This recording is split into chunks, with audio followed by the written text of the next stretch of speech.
Now, what is unique about the biblical flood story? The story is told that Noah and his wife and their 3 sons and their wives all survived, and they survived in a container of limited dimensions, which contained, presumably, male and female examples, or male and female units of all living things. Again, it goes beyond the possibility of our imagination. Now, the logic in the story is that God tells Noah, take male and female of every living thing so that we will be able to reproduce life after the flood is over. That is a logical attempt to explain how life survived after the flood. It differs from the Babylonian story. The Babylonian story doesn't say anything of the kind. The gods say to Utnapishtim, when you get into that container that you're making, that box which is going to float, take your tools, take gold, take food, take along some artisans like a carpenter and a steel worker and a bricklayer, the things that you need. Doesn't say anything about 2 sets of animals or pairs of living things so that we can reproduce after the flood is over. He's just talking to him about, be very practical. You're going on an ocean voyage for a while, and that's about it. There's a logic missing from the story. The other thing is that the beginning of the flood story in Babylonian starts off as follows.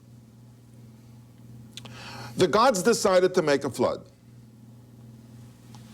And then there's a discussion among the gods. What do you want to do that for? Destroy all human beings? Well, I feel like it. We'll make a flood. Destroy all human beings. What for? What's the reason? There is no reason. Because a very basic pagan concept is that things happen because the fates determine them, or the forces external to human beings make the decisions, and then things happen. You and I cannot control it. We cannot influence it.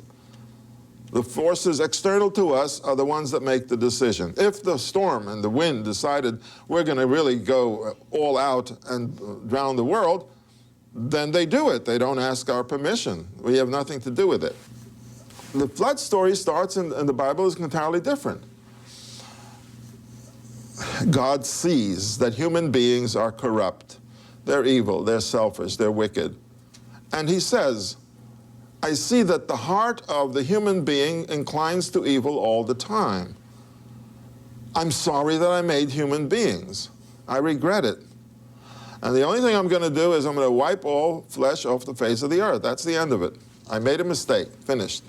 Then he says, but wait a minute. We know the world is still continuing. And so we have to understand, how is it that the flood destroyed all creation and the world still exists? So there's a logical, let us call it a logical sequence. The sequence is that God says, Noah is a decent man, and therefore I'm going to give humanity a second chance. So I will save Noah and his wife and his 3 sons and their wives, so we can start all over again after I clean the world of all the wickedness. So even though the story has in it many elements which are beyond historical comprehension, namely a limited container with all creatures in the world being saved, but nevertheless there is that clear intent to be logical.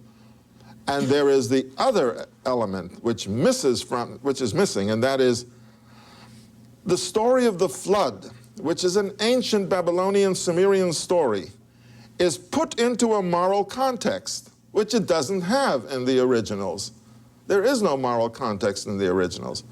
It's put into a moral context, and therefore the biblical writers said, yes, God sent a flood and destroyed all creation except those few that he saved and samples of other living creatures, but God did it for a reason.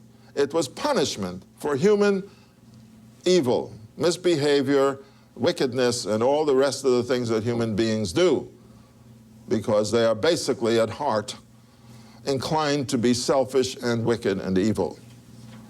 So God says, yes, this is the nature of human beings. Nevertheless, I'm going to let the world continue. And just deal with it. And after the flood is over, God says again, the heart of man is inclined to do evil. But I did it once.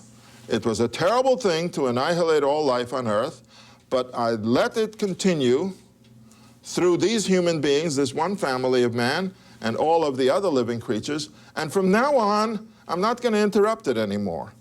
I'm going to let the world spin, and there'll be day and night and summer and winter and rain and drought. Everything's going to go on normally because the world exists. So there is an attempt, a real attempt, to make it logical and to put it in a moral context. Now, Noah, the flood is over, and Noah emerges from the ark, and several things happen. The first is that God says, in the cloud I will put my bow. I set my bow in the cloud. And when there is rain on the earth, and you look up, at times you will see my bow. And that is my promise, that I will never again wash the world away with water. Okay? I will never again send a flood. The bow is, of course, the rainbow.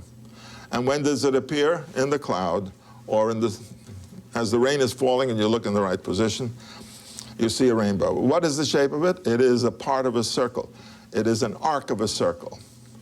The rainbow is called the bow of God, which I put in the cloud in order to, that's my promise, I won't send it again.